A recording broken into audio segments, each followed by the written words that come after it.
कभी अपनी कद काठी तो कभी अपनी आवाज को लेकर आलोचकों के निशाने पर रही रानी मुखर्जी ने हिंदी सिनेमा में वो मुकाम हासिल किया जो किसी भी क्षेत्र में साधारण सी दिखने वाली लड़कियों के लिए प्रेरणा स्रोत है।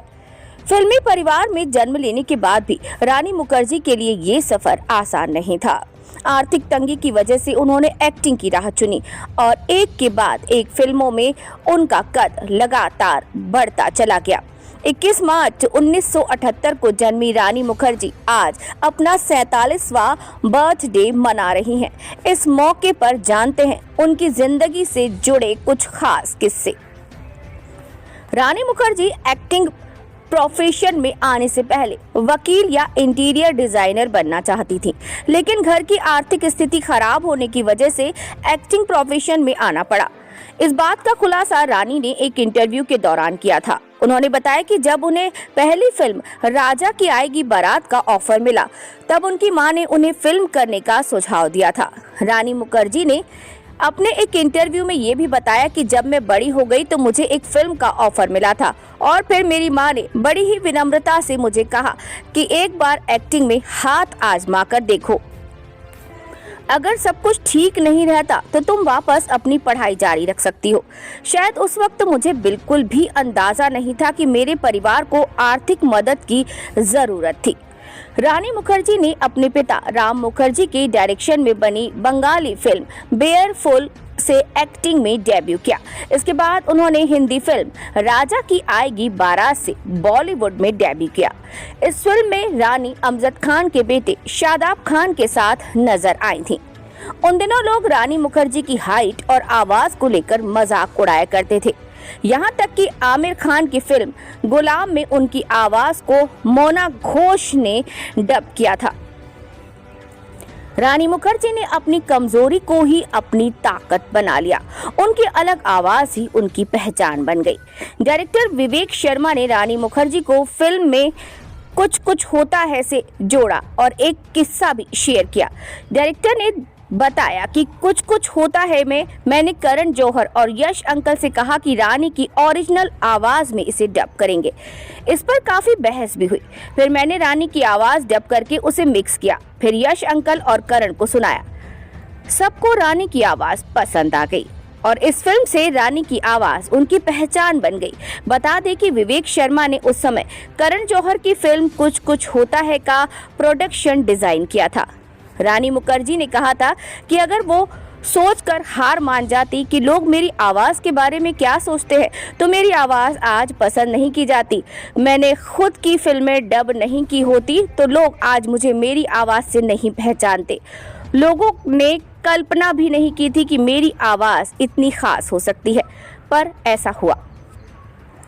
डायरेक्टर विवेक शर्मा ने रानी मुखर्जी की फिल्म चलते चलते से जुड़ा एक किस्सा शेयर किया। उन्होंने कहा कि फिल्म चलते चलते में पहले रानी मुखर्जी को अप्रोच किया गया, फिर वे फाइनल भी हो गई, लेकिन शाहरुख चाहते थे कि ऐश्वर्या फिल्म में काम करे।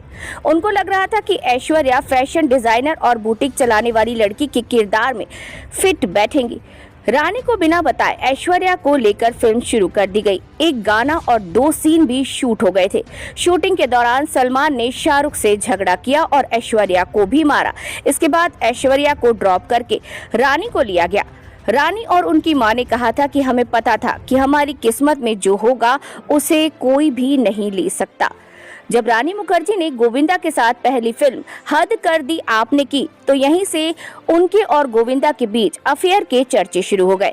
मीडिया रिपोर्ट्स के मुताबिक रानी मुखर्जी गोविंदा की एक्टिंग पर तो फिदा थी ही, साथ ही उनका दिल गोविंदा के बिहेवियर पर भी आ गया। गोविंदा सेट पर सबको हंसाते रहते थे, इससे रानी उनकी तरफ अट्रैक्ट होने लगी।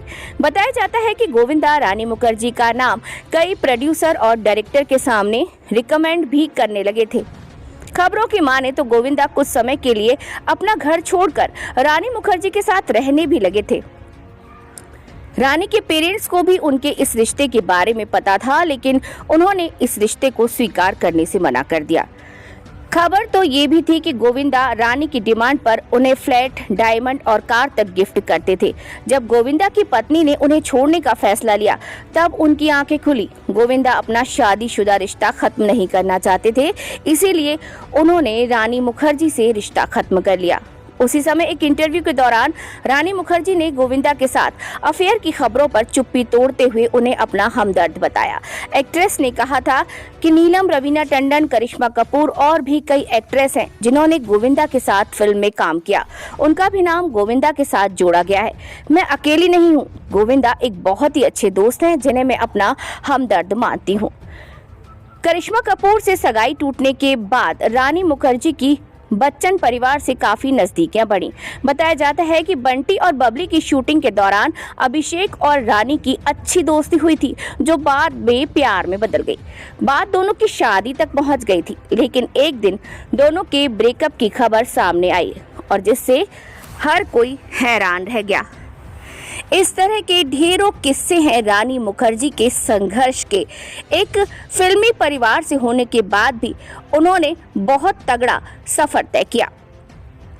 फिल्म हिचकी से उन्होंने फिल्म इंडस्ट्री में एक बार फिर से वापसी की, जब उनकी शादी आदित्य चोपड़ा से हो चुकी थी। रानी मुखर्जी ने हर फिल्म में अपनी एक्टिंग की दमदारी से अपने आप को प्रूफ किया है और आगे भी हम यही चाहेंगे कि रानी आप अपनी एक्टिंग से इसी तरह अपने आप को प्रूफ करती जाए।